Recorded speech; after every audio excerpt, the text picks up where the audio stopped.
Now, a coach's perspective. Mimi Murray is a coach at Springfield College, former head coach of the U.S. women's gymnastics team.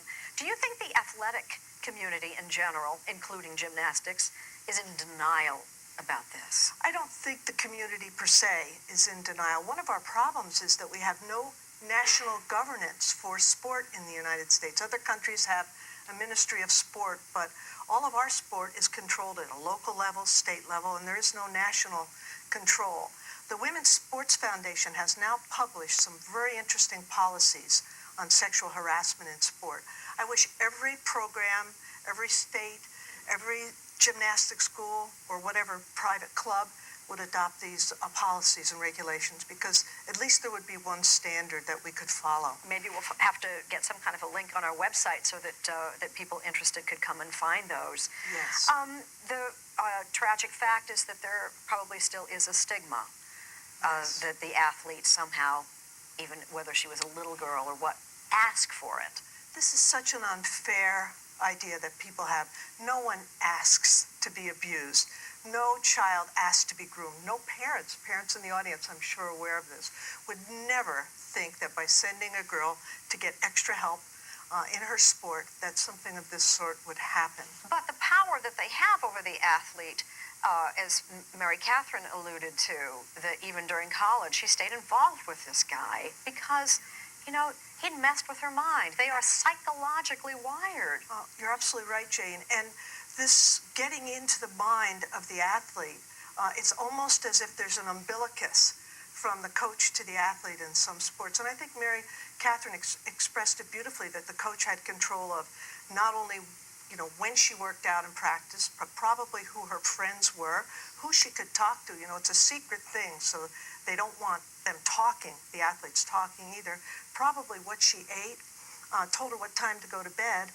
And so there are so many factors that the coach can control if he or she is unethical.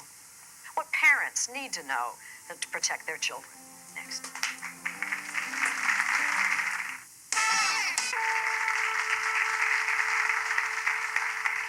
I couldn't help but notice that Mary Catherine and Becca have found a little support with each other, seem to be holding hands. What do the two of you want to say to the rest of us?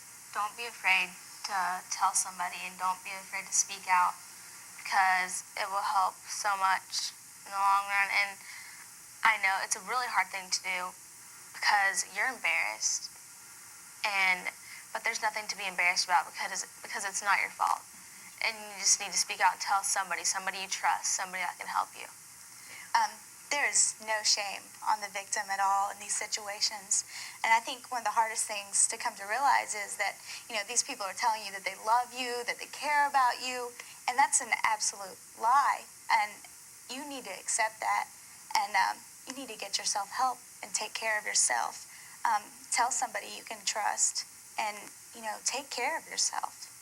Yes, Mimi Murray, it occurs to me that maybe among the rules and guidelines is that athletes and schools and the private clubs should show our show so that people can hear Mary Catherine and hear Becca say that. I think it's so important because their lives have been so dramatically and seriously touched by this kind of terrible invasion on the part of these men who were their coaches. Tell me what some simple guidelines are. A few things that parents and girls in sport can do is become more educated about the appropriateness of certain behaviors. Also, never permit the athlete to be alone with the coach. That's totally unnecessary. There should be other athletes present, or even an assistant coach. Be concerned if the coach is always bringing the gymnast or the athlete, and it is all athletes, by the way, not just gymnastics, but if the coach is always bringing that girl home, or if the coach kind of ingratiates himself to the family and becomes an active part of the family. The coach should never be the focal point of a child or an athlete's family, or a focal point of her social life, her personal life. It's the gym or the field where the coach that's the appropriate place for the coach. And if a third party sees something and thinks that makes me suspicious, say something.